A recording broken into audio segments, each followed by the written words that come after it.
डेस्पी साहबलाई भन्दा पनि यो जागिरी अहिले नगर्ने, यो चाहिँ तपाईँले मैले लिएको जागिर गरे जस्तै हो भनेर दर्ता गर्न मान्नु भएको छैन।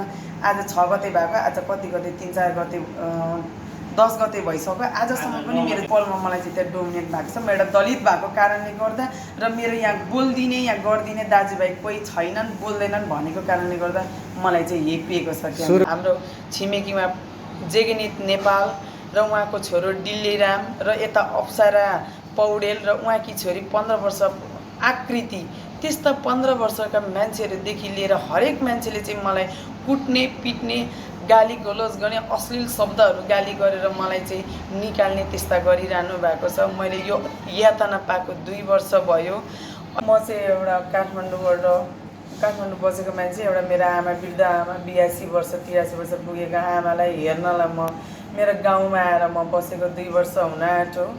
त्यस विषयमा चाहिँ छरछिमेकी मान्छेहरू चाहिँ अब आफ्ना त्यहाँनिर आएको बिहा गरेर गएकी छोरी चेली किन माइतीमा आएर बस्छस्, किन आमालाई यहाँनिर हेर्छस्, दाजु भाउजूलाई किन मेरो एकजना दाजु इन्डियामा हुनुहुन्छ, एकजना दाजु पहिल्यै छुटेर बस्नु भएको।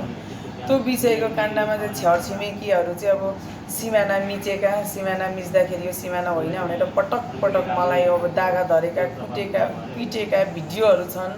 गाउँै उल्टेर पिटेका छन्। केटा मान्छेहरू आउँदा त्यहाँ एउटा भिजिटर डिल्लीराम मगर भन्ने हुनुहुन्थ्यो, उहाँ त्यहाँका मुखिया हुन्। उहाँलाई पहिला सुरु भन्नु जाँदाखेरि यसलाई कोदालो र बन्चरोले टाउकोमा हिर्काएर जुन बाटो आएको त्यही बाटो यसलाई खेदाऊ भनेर भन्नुभयो। त्यसपछि आएर मलाई होमानाथ गौतमले मलाई फरुवाले टाउकोमा हानु। हाम्रो तुलासा दिदी जनप्रतिनिधि हुनुहुन्थ्यो, उहाँ दिदीले आएर चाहिँ प्रतिकार गरेको मसँग भिडियो छ। गाउँले सबै मिलेर यसलाई चाहिँ कुटौँ भुतालौँ, यसलाई चाहिँ गाउँबाट निकाला गरौँ भनेर कुराहरू गर्नुहुन्छ उहाँहरू। तर मेरो चाहिँ केही थिएन। म चाहिँ आएर मेरो एउटा आमालाई संरक्षण दिएर, मेरी बिदा भएको आमालाई हेरेर त्यहाँको एउटा आफ्नो घर जग्गाको एउटा खेतीपाती गरेर बसेको खण्डमा हाम्रो छिमेकीमा जेगेनित नेपाल र उहाँको छोरो डिल्लीराम र यता अप्सरा पौडेल र उहाँकी छोरी 15 वर्ष आकृति, त्यस्ता 15 वर्षका मान्छेहरूदेखि लिएर हरेक मान्छेले चाहिँ मलाई कुट्ने पिट्ने गाली गलोज गर्ने अश्लील शब्दहरू गाली गरेर मलाई चाहिँ निकाल्ने त्यस्ता गरिरहनु भएको छ। मैले यो यातना पाएको 2 वर्ष भयो। अहिले आएर चाहिँ मैले भद्रमान सरहरू, नगरका ओडाका यी सबै भद्र भला आदमीहरू बसेर उहाँहरूले बाटो कायम गरिदिनु भयो, सिमाना कायम गरिदिनु भयो। तर अहिले आएर उहाँले त्यो सिमानालाई पनि काटेर खेत बनाउनु भयो। बाटो त झन् उहाँले दिनै भएन। एउटा वृद्ध भएको आमालाई लिएर बसेको छु। बिरामी हुनुहुन्छ मेरो आमा, प्रेसरको, दमको, त्यसपछि डिमेन्सियाको बिरामी मान्छेलाई घरसम्म लाने गाडी छैन। बाटो आफ्नैबाट गर्दा पनि उहाँहरू आली हिँड्न पनि नदिने मलाई। त्यसपछि यसलाई चाहिँ लखट्नै पर्छ, तल्लोले पनि नदिने, मास्लोले पनि नदिने, त्यो भनेर चाहिँ पटक पटक मलाई धम्काइएको छ। खुकुरी लिएर काट्न आएको छ, मेरो घर घेरिएको छ। मलाई त्यसपछि भन्नु जाँदाखेरि गाउँले सबै मिलेर यसलाई चाहिँ खेद्नुपर्छ भनेर भनिरहनु भएको छ। त्यहाँ मेरो कुनै सुनवाई नै हुँदैन। यसलाई चाहिँ जसरी हुन्छ यसलाई चाहिँ मार्नुपर्छ, मलाई गाली गुलोज दमिनी डुम्रेनी यसलाई चाहिँ खेद्नुपर्छ, यो ठुली पल्टी यो भई त्यो भई भनेर मलाई यस्ता कुराहरू गरेर मलाई मेरो चरित्र हत्या गरिएको छ। त्यहाँनिर आएर मेरो के अरे भिडियोहरू बनाएर मलाई त्योहरू गर्नुभएको छ उहाँहरूले होइन।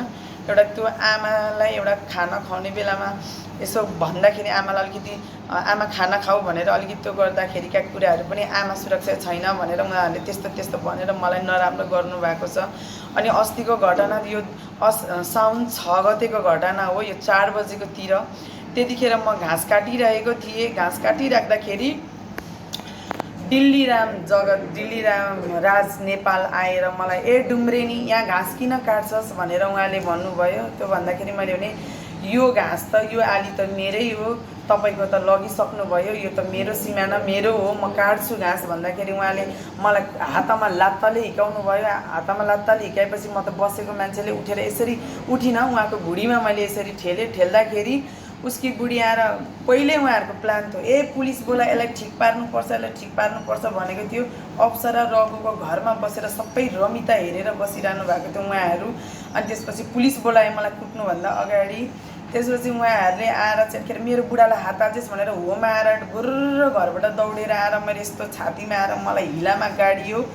उसकी बुढी मुनि भई म बिचमा भएँ। त्यसपछि त्यो दिल्लीले मेरो टाउकोमा घोप्टो पारेर हिकायो मेरो यहाँ चोटै चोट छ यहाँनिर यतातिर यस्तो छ मेरो यस्तो भएको छ मेरो यहाँ डायमन्ड हराइरहेको छ।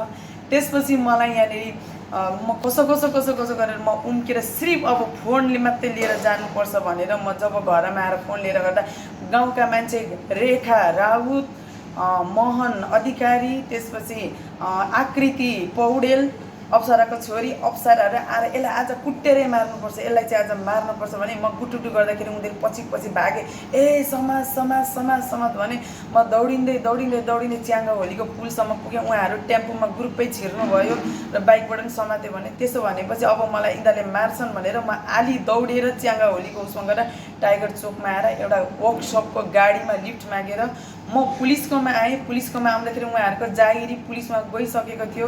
उल्टै मलाई केस लगाएको छ मैले कुटपिट गरेको मैले त्यो गरेको। तर म हिलामे आएर त्यसरी गर्दाखेरि पनि पुलिसले मेरो निवेदन लिएन मेरो जागिरी केस गरिएन। मैले पटक मैले भन्दा म यस्तो छु भन्दा पनि त चुप लाग भनेर डेसपी साहब पनि आउनु भएन। उहाँहरूले मेरो जागिरी नै लिन मान्नु भएन। उल्टै मलाई गाली गरियो त किन यहाँ गर्छस् यस्तो अवस्थामा त जा टेर्दिनस् भनेर मलाई उहाँ सरहरूले गाली गर्नुभयो। म एक्लै थिएँ म एक्लै हुँदा पनि मेरो त्यहाँनिर मेरो बोली सुनिएन। अहिले पनि मलाई त्यो सुनिएको छैन। अहिले पनि उहाँहरू 15,000 पैसा लिएर आएर दबाई गर्ने हामी मिल्ने यो गर्ने हो दिल्लीले गल्ती गर्यो दिदी तर यसो नगरौँ भन्छन्। तर म एक्लो छु गाउँ सबै उल्टेका छन्। तपाईँहरू जान्नुहुन्छ ल भनिदिनुहोस् मैले न्याय पाउनुपर्छ। यदि मैले केटी लापो परेको छ मलाई पहिला पनि कुटेको थियो मैले त्यसमा केस गरिनँ। पटक मलाई यो गरेको पहिला पनि उसको बाउचाइले पनि खुकुरी लिएर गर्न खोज्दा मैले के चाहिँ किन एउटा वृद्ध ज्येष्ठ नागरिक भनेर मैले केस गरिनँ। तर यो त अति नै भयो।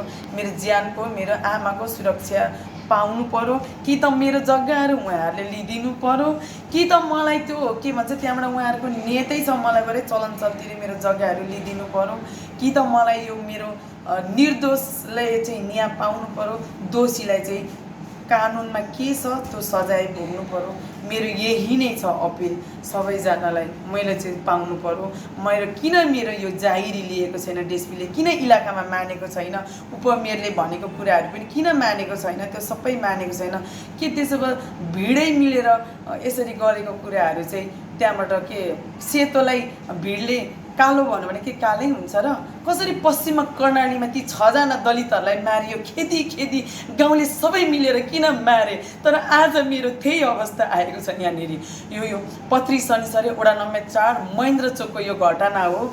यहाँ म भेपिएको छु दलित भएको कारणले गर्दा मलाई यो भएको छ। म आज ज्यानको सुरक्षा छैन मेरो। आज म मरेर गए तापनि अन्याय भएकोलाई चाहिँ कानुनले चाहिँ दोषीलाई कारबाही गर्नुपर्छ। मेरो चाहिँ यही नै भनाइ छ। जस्तै तपाईँको दलित भएको कारणले त्यस्तो गरेको हुन् कि के हो यो खास कुरा कि सिमानाको विवादले गर्दाखेरि यस्तो भएको? म एक त दलित भएको कारणले पनि हो किनभने अब त्यहाँनिर म अलिकति सरहरूसँग ओडाका कामहरू गर्दाखेरि यताउति गर्दाखेरि अब हरेक कुरामा म अलिकति सरहरूसँग क्लोजिङ भएर कुरा गरेको कारणले गर्दा उहाँलाई त्योहरू मन परेन। पहिला हाम्रा बाबुआमा के भन्थे भने हजुर मेरो यति काम गरिदिनुहोस् न भनेर उहाँहरू तर्फबाट जानुहुन्थ्यो। तर अहिले अब हामी आफै गर्ने भएको त तैँले हामीलाई नपुज्ने त ठुली भइस् त कहाँ कि मन्त्री होस् भनेर मलाई पटक भनेर भनिरहनु भएको छ। जस्तै अब त्यहाँनिर पैनीका कुराहरू छन्। मेरो घरबाट पैनी लगेको छ 3-3वटा पैनी। ती पैनीमा पनि मलाई यताबाट पनि ट्र्याक्टर हुल्न नदिने उताबाट पनि ट्र्याक्टर हुल्न नदिने। हेरौँ न यो कसरी खेती गरिदिरहेछ। खुब यसले गरे कि भने त्यहाँबाट बाटोको एउटा होम पाइप पनि मैले ओडासँग सम्बन्धित गरेर राखेर जिसिबी लिएर राख्दाखेरि मलाई गाउँले मिलेर मलाई कुट्न खोजे। मलाई त्यहाँ होम पाइप राख्नु दिएन। सार्वजनिक होम पाइप अब उहाँहरूले नै पैनी लानुहुन्छ त्यो गरेको छ। हरेक पलमा मलाई चाहिँ त्यहाँ डोमिनेट भएको छ। म एउटा दलित भएको कारणले गर्दा र मेरो यहाँ बोलिदिने यहाँ गरिदिने दाजुभाइ कोही छैनन् बोल्दैनन् भनेको कारणले गर्दा मलाई चाहिँ हेपिएको छ। सुरुमा कहाँ लाउनु भएको थियो तपाईँले निवेदन? चौकीमा हो कि यहाँ माथि? ओडामा लगाइयो। त्यसपछि सुरुमा त मैले चौकीमा नै आएको यहाँनिर इलाकामै आएको डाइरेक्ट इलाकामा आएको। म लिन मान्नु भएन? हजुर लिन मान्नु भएन। डिएसपी साहबले यो जाहेरी गरेको मैले 1500 तिरी लेखेको। उहाँ लेख्ने मान्छे पनि डुम्रालाई डुम्रा नभने के हुन्छ त किन चित्त दुखाउँछस्? बाहुनलाई बाहुन नभने के हुन्छ? बोहरा सर निवेदन लेख्ने बोहरा सर निवेदनले लेखिदिनु न सर मलाई यसो भन्यो भने डुम्रालाई डुम्रा नभने के भन्छ त? डुम्राको अर्थ बुझाइदिनु पर्यो डुम्रा भनेको के हो होइन त्यसरी गरिदिनु पर्यो उहाँले पनि त्यसो भन्नुभयो लेखिदिनु भएको छैन उहाँले मेरा यसरी सुनहरू हराएका छन् गहनाहरू हराएका छन् भन्दा पनि बिलले लेखिदिनु भएन त्यहाँबाट मलाई यस्तो गर्नुभएको छ डेस्पी साहबलाई भन्दा पनि यो जागिरी अहिले नगर्ने यो चाहिँ तपाईँले मैले लिएको जागिर गरे जस्तै हो भनेर दर्ता गर्न मान्नु भएको छैन आज 6 गते भएको आज कति गते 3-4 गते 10 गते भइसक्यो आजसम्म